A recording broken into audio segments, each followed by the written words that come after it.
Bueno, pues ahora continuaremos con el siguiente ponente, que es Miguel Gabuti. Voy a leer brevemente un poco de su currículum. Miguel Gabuti es un biólogo ambiental egresado de la Universidad Autónoma Unidad Lerma, apoyando diversos voluntariados desde el 2016. Actualmente es interno del programa mexicano Wildlife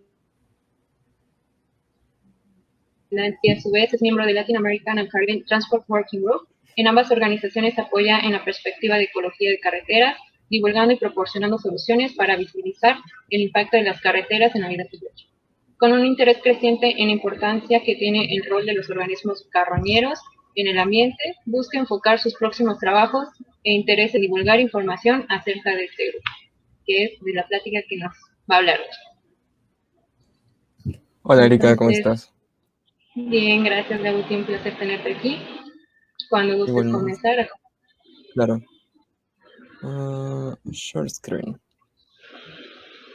Short screen. Mm, mm, mm. Perfecto, supongo que ya se está viendo. ¿Me está cargando? Supongo que sí. Bueno, ok, perdón, ya voy a empezar. Adelante. ¿Listo? Va. Bueno, soy Miguel Gabuti, actualmente biólogo ambiental. Yo les voy a hablar un poco sobre el impacto que está teniendo el cambio de uso de suelo en las comunidades de sopilotes del sureste mexicano.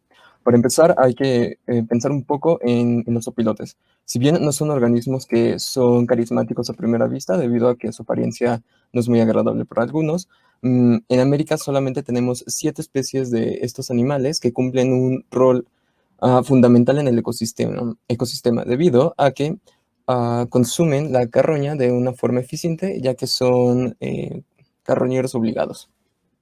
Otra cosa importante acerca de los sopilotes es que tienen un valor en la cosmovisión y en la cultura de las comunidades, no solamente de México, sino a nivel mundial. Entonces, conservarlos es conservar la cultura también. Algo curioso, para hablar de los opilotes un poco más, es que están relacionados con los iconiformes, que son las grullas, y debido a una evolución convergente tienen esta característica de comer carroña, al igual que los opilotes del Viejo Mundo, que están relacionados con los halcones. Y por último, sabemos que los sopilotes son carroñeros obligados. Y es una función ecosistémica única la que están realizando, ya que si bien tenemos otro tipo de carroñeros, como lo son águilas, lobos, mapaches, cocodrilos y un grande etcétera, estos no cumplen en su totalidad este servicio debido a varias cosas. Primera, que no aprovechan en su totalidad el cuerpo del animal que murió. A esto me refiero que muchas veces no consumen huesos o no consumen las entrañas, las vísceras, y por otra parte, no cuentan con la misma microbiota que tienen los opilotes. De esta forma, si bien pueden estar consumiendo la carroña, hay posibilidades de que las enfermedades que se generan debido a estos cuerpos en descomposición sigan y no se vean neutralizados. Como les mencioné anteriormente, en México tenemos 7 especies de sopilotes, en América, perdón, y en México tenemos 5. Aquí están los nombres comunes.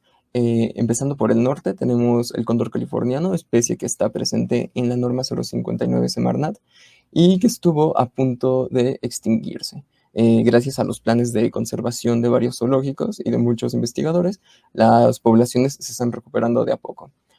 Posteriormente tenemos al sopilote de cabeza negra, Corallus atratus, desde ahora, al sopilote de cabeza roja, Catartesaura, al sopilote rey, también presente en la norma 059 de Semarnat como una especie en peligro de extinción, Sarcoramphus papa, su nombre científico. Y por último, tal vez uno de los menos conocidos que se distribuyen en el país es el sopilote de cabeza amarilla. En Sudamérica se le conoce como jote menor y su nombre científico es Catartes burrovianus. La importancia de que estas especies se mantengan en el ecosistema, como les mencioné, es que cumplen un rol ecosistémico bastante grande. Si perdemos una de estas especies, no solamente estamos perdiendo la diversidad que tiene el país, sino también el control de muchas enfermedades. Y bueno, ¿qué problemas suelen tener estos animales? Primeramente, con el cambio de uso de suelo está la formación de carreteras. Estas carreteras hacen que cambie el comportamiento y la distribución de los animales. Por ejemplo, en las carreteras, como vimos en la plática anterior, se suele atropellar bastante fauna. Esta fauna atropellada atrae a los organismos carroñeros, como lo son los opilotes, debido a que gracias a su facilidad de movimiento pueden llegar volando. Es fácil que también lleguen y sean atropellados de forma accidental. También tenemos la cuestión social, en la cual se cree que al comer caldo de sopilote, como en China fue comer caldo de murciélago, en América, en México, hay sitios donde se come el sopilote creyendo que este tiene eh, cualidades curativas del cáncer. Y por último, tenemos, bueno, no por último, otra problemática creciente que están teniendo es la presencia de basura en envases plásticos o los envases plásticos en general, ya que los rellenos sanitarios o los sitios donde se acumula basura van a ser puntos donde se van a acercar los animales, van a comer, comerán el plástico y morirán posteriormente. Y por último, tenemos las creencias que son aves de mal agüero, por lo cual o se les dispara directamente para evitar que estén presentes, o se envenenan cebos de comida debido a que se van a ver atraídos, los comerán y se morirán envenenados. También los cebos de comida suelen ser porque hay sitios donde a los ganaderos les matan parte de su rebaño, animales silvestres, como lo pueden ser jaguares, pumas o lobos. Al envenenar estos cebos, esperan que el lobo, puma o jaguar se lo coma y muera envenenado, pero también se ven atraídos los sopilotes debido a esta característica que son carroñeros obligados. Ellos, su principal fuente de energía la obtienen a partir del consumo de carroña. Pero si bien sabemos que los impactos que está teniendo la deforestación son a todas las especies, poco se ha visto en cómo la pérdida de sopilotes debido al cambio de uso de suelo está teniendo causas negativas en las poblaciones de estos animales, en las comunidades y poblaciones de estos animales en México. Debido a que tampoco son especies que generen particular interés. Una, porque no son especies carismáticas. Y dos, porque es bastante común observarlas, aunque cada vez menos.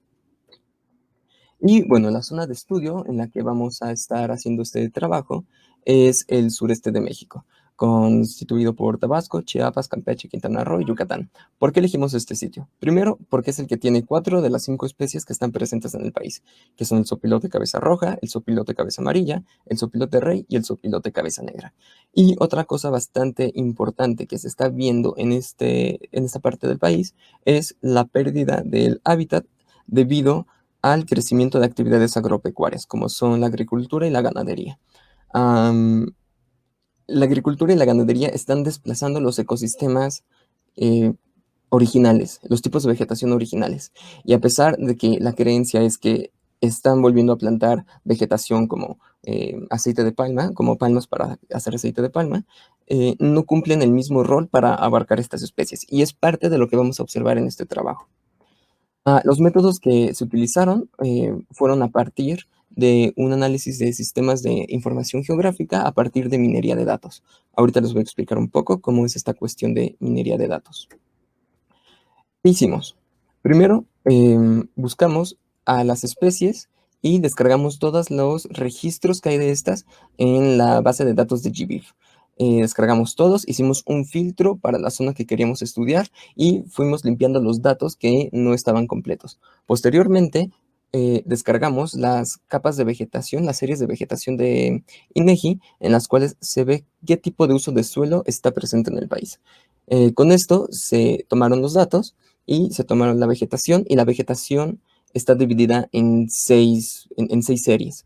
Estas series están distribuidas en distintos años y observamos que la primera es de 1968 a 1992, la segunda de 1993 a 2001, la tercera de 2002 a 2006, la cuarta de 2007 a 2010 y la quinta de 2011 a 2012. Y por último, la serie 6 es del 2013 actualmente. Y con esto vimos cuántos animales caían en cada serie de vegetación, observando que es bastante común Coragyps atratus y Carta en las series. Después de esto se pusieron las capas encima, la capa de vegetación y la capa de animales, de los individuos de cada especie, con su respectivo orden de cada serie.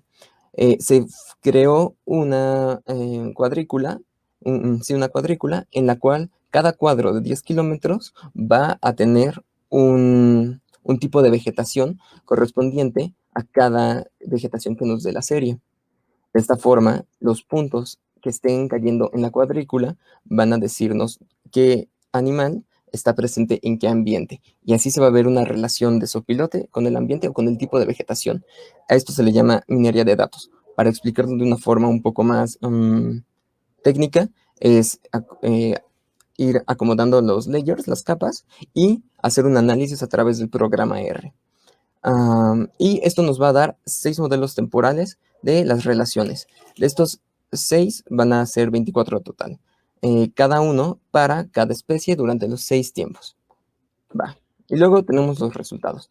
En los resultados obtuvimos 3 tipos de resultados visibles. Los primeros son las redes, los segundos son los mapas de distribución y por último son los porcentajes de pérdida. También se van a analizar más adelante porcentajes de ganancia de ecosistema, pero en la presentación de hoy y hasta donde tenemos avanzado el proyecto son los porcentajes de pérdida. Ok, la serie 1. Les explico un poco cómo está compuesta esta red. Los nodos son las especies y los tipos de vegetación. Las especies son los puntos a los que se conectan los tipos de vegetación y vemos que hay algunos que son más, hay relaciones más fuertes o se forman grupos de un mismo color. Por ejemplo, en Cathartes burrovianus observamos que hay bastante vegetación de selva baja o mediana y ecosistemas con humedad o humedales. Por su parte, Sarcoramphus papa tiene ecosistemas que son bastante conservados y referentes a selvas altas y medianas. Y por último, observamos que el tercer grupo, que es de color negro, está Cathartesaura y Coragypsatratus.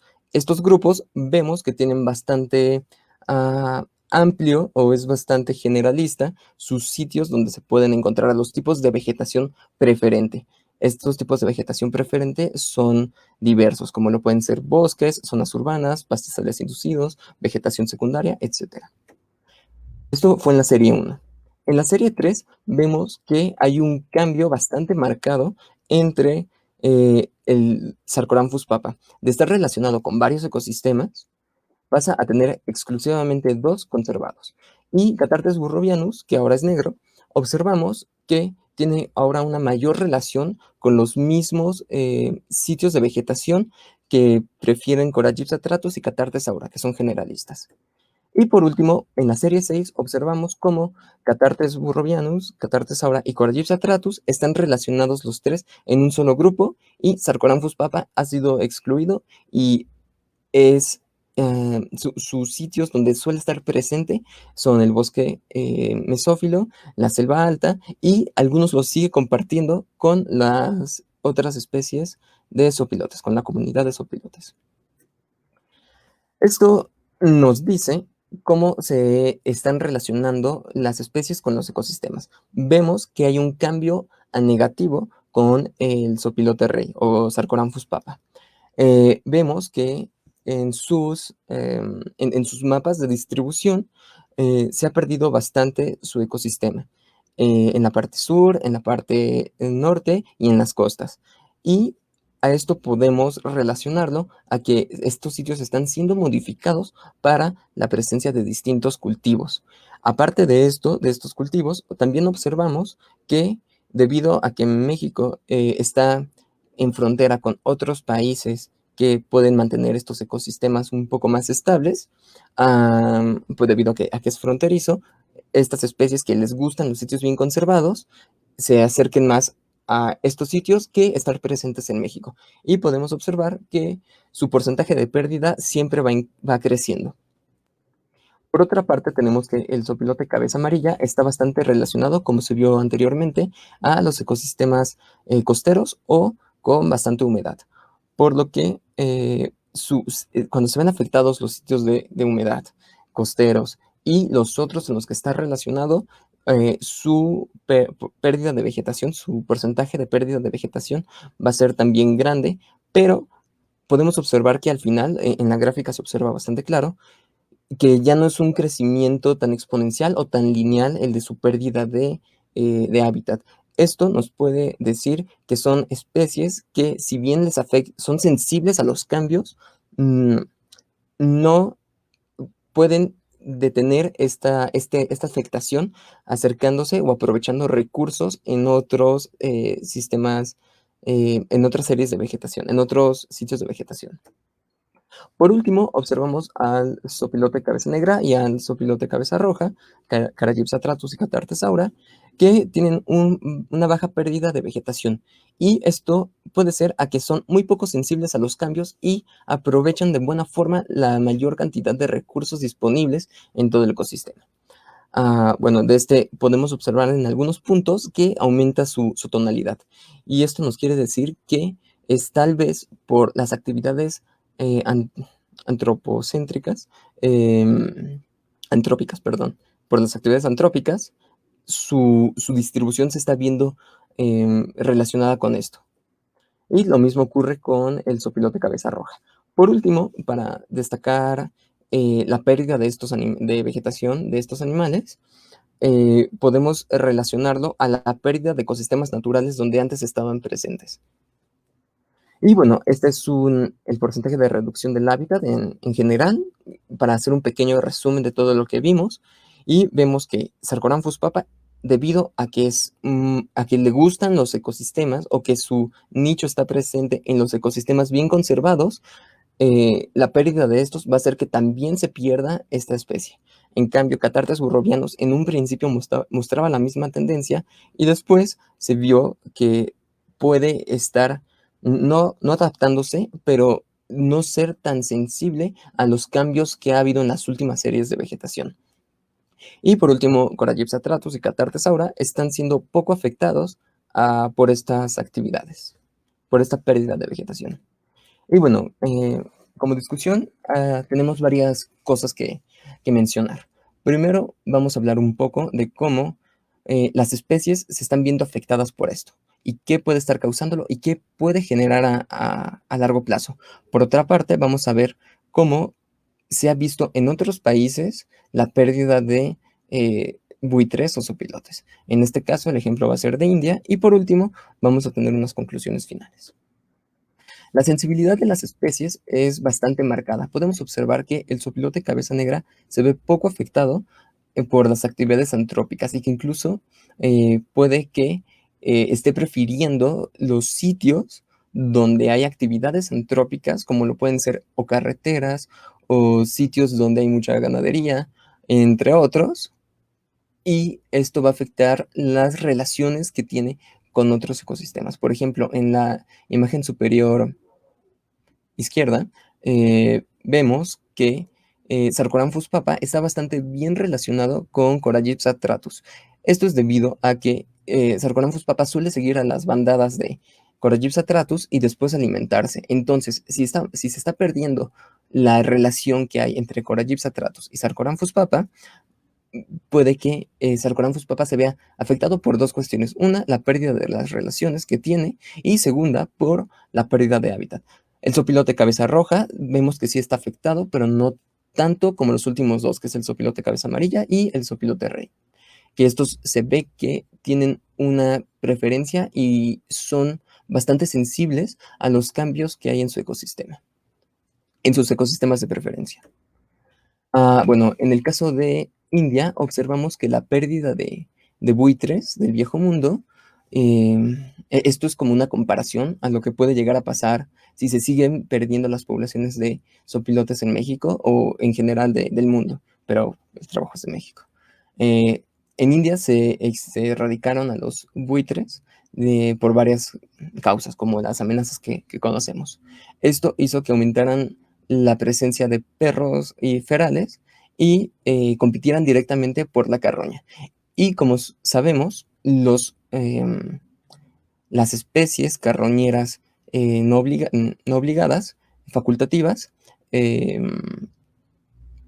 no cumplen el rol a su totalidad. Entonces, primero hubo un aumento en la cantidad de perros, lo cual generó un aumento en los casos de rabia, y posteriormente, como no cumplen el rol de forma eficiente, también hubo un aumento en los casos de anthrax a nivel país. Por último, hemos observado que si bien la pérdida de especies es algo bastante negativo, en grupos o en comunidades que tienen tan pocas especies presentes, que si bien su abundancia es bastante, si perdemos una sola de estas especies, considerando ahorita el sureste mexicano, que son 4, si perdemos una, perdemos el 25% de el rol ecosistémico que se está cumpliendo.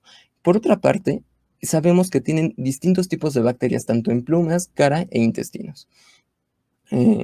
Su microbiota es distinta en cada uno y cada microbiota puede estar especializada en distintos tipos de enfermedades. Si perdemos el 25% de este rol, estamos perdiendo aparte todo el rol ecosistémico que conllevan sus bacterias presentes. Y perderlos no solamente genera esto, sino también aumenta la presencia de especies invasoras, como puede ser el jabalí, su scrofa, o la presencia de ratas, debido a que se va a acumular una gran cantidad de desperdicios que ellas pueden aprovechar. Y por último, la pérdida de sopilotes y de su microbiota es igual a un aumento de enfermedades emergentes. Bueno, esto es en sí lo que se lleva del trabajo. Se tiene planeado aumentar las perspectivas y ver qué más se puede hacer. Y bueno, este trabajo y en sí la formación que he llevado no podría haber sido dada si no fuera por amigos, familia o grandes profesores. Por eso pongo la frase de Isaac Newton, si he podido ver más allá, es porque me encaramé a hombros de gigantes. Y bueno, les agradezco por su atención y si hay dudas o tú me dices qué procede, Erika. Muy bien, muchas gracias, Luis. Estuvo muy interesante la plática, felicidades por tu trabajo que estás haciendo. Y pues aquí nada más voy a poner algunos comentarios que están. Wow, los pilotos están diferentes en modelos.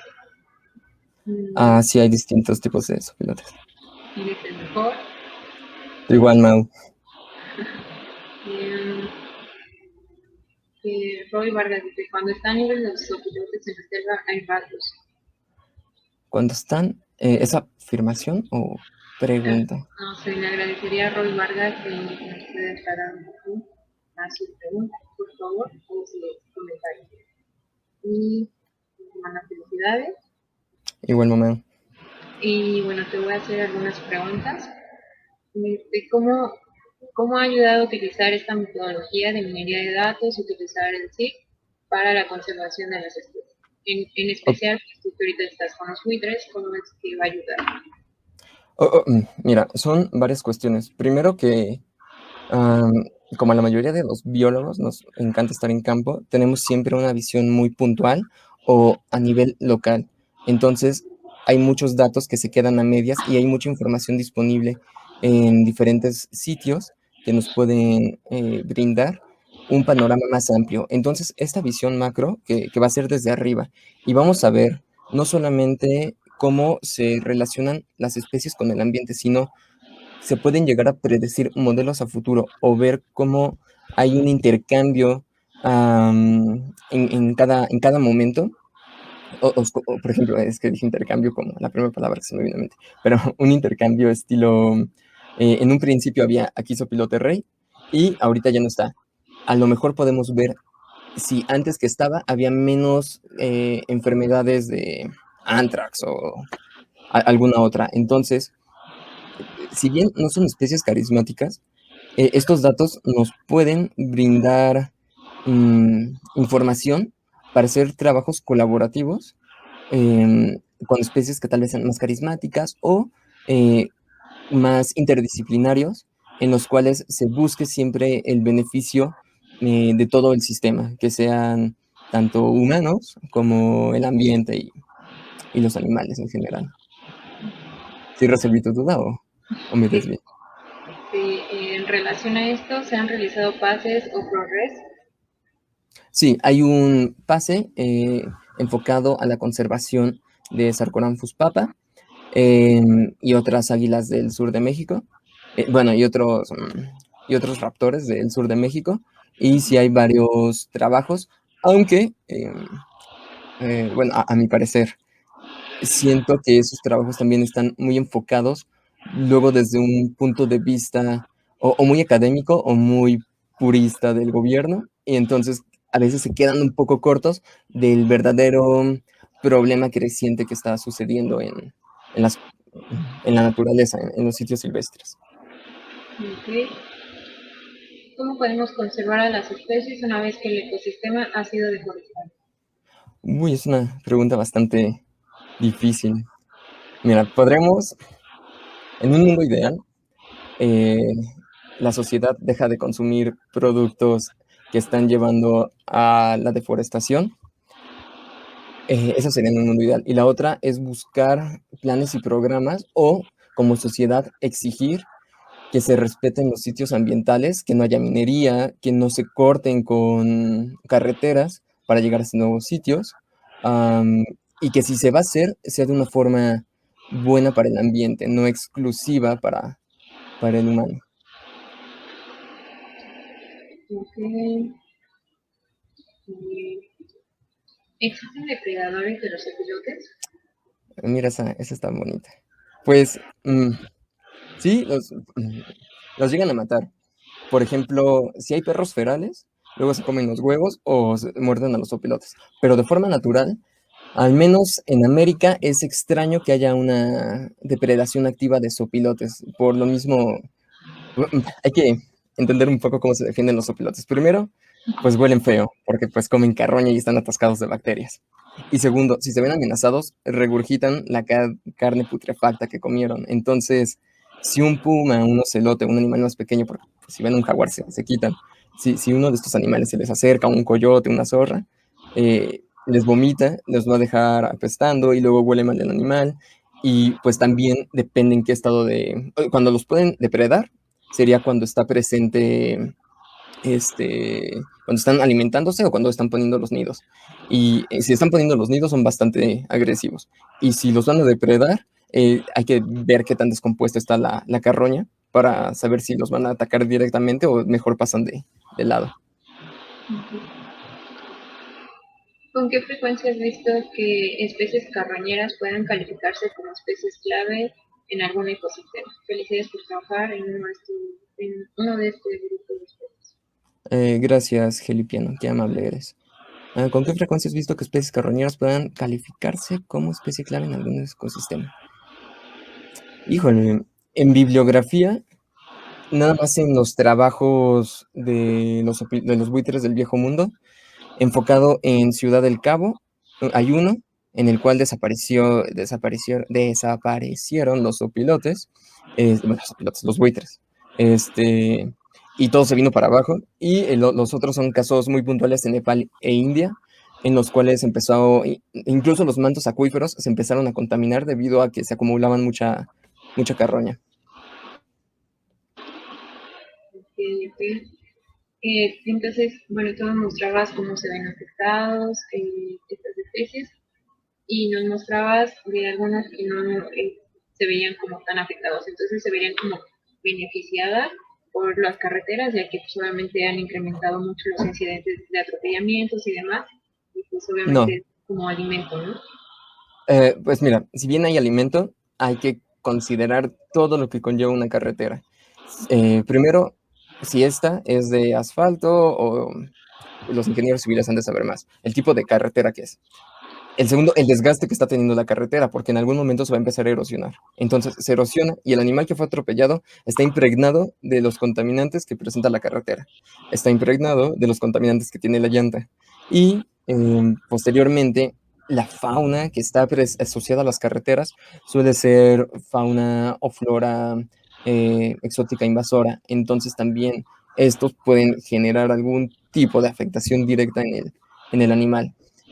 Si bien no se están viendo, su sensibilidad es baja, no quiere decir que haya una mejora en su ecosistema, debido a que, no en su ecosistema, perdón, en su vida, por llamarlo de alguna forma, sino que solamente estamos brindándole comida o brindándole un nuevo sitio en el cual va a morir porque no es el sitio en el que tiene que estar. Por ejemplo, Si hay un relleno sanitario abierto y llegan una bandada de sopilotes, de los principales desechos que tiene el ser humano es basura o vidrio. Entonces comen la carroña o lo que se esté echando a perder.